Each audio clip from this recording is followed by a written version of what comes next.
محترم ویورز، السلام علیکم ورحمۃ اللہ وبرکاتہ۔ محترم ناظرین کرام، میں حافظ محمد ندیم اپنے ویڈیو چینل کے ساتھ آپ سے مخاطب ہوں اور آپ کو اپنے چینل میں خوش آمدید کہتا ہوں۔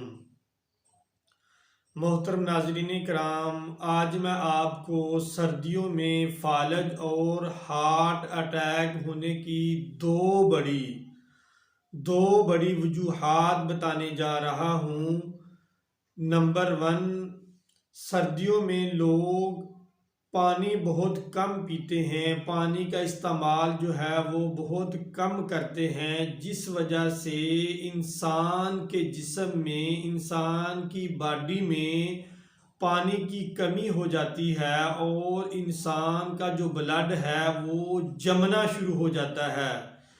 انسان کا جو بلڈ ہے وہ گاڑھا ہونا شروع ہو جاتا ہے، جس وجہ سے انسان کو ہارٹ اٹیک اور فالج جیسی مہلک بیماری جو ہے وہ لاحق ہو سکتی ہے۔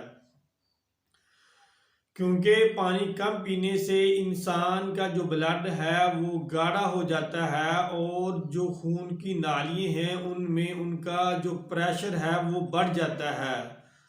نمبر 2، سردیوں میں انسان کی جو خون کی رگیں ہیں، جو خون کی نالیاں ہیں وہ تنگ ہو جاتی ہیں۔ جب وہ تنگ ہو جاتی ہیں تو ان میں خون کا جو پریشر ہے وہ بڑھ جاتا ہے، جس وجہ سے انسان کا جو بلڈ پریشر ہے وہ ہائی ہو جاتا ہے اور انسان کو ہارٹ اٹیک اور فالج جیسی بیماری جو ہے وہ لاحق ہو سکتی ہے۔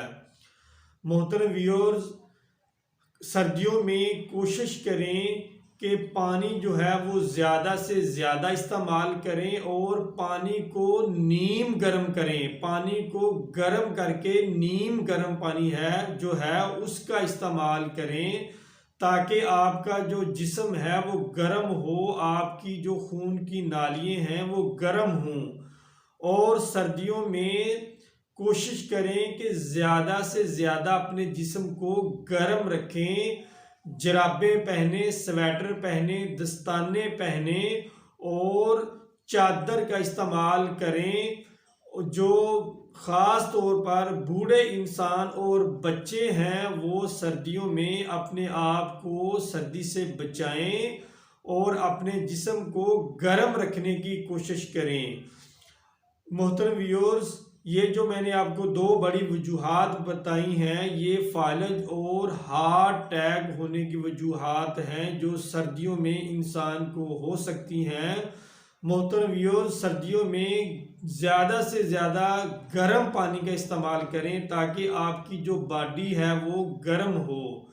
محترم ویورز، اگر میری ویڈیو آپ کو اچھی لگے تو میرے چینل کو سبسکرائب کریں، لائک کریں اور شیئر ضرور کریں۔ شکریہ۔ السلام علیکم۔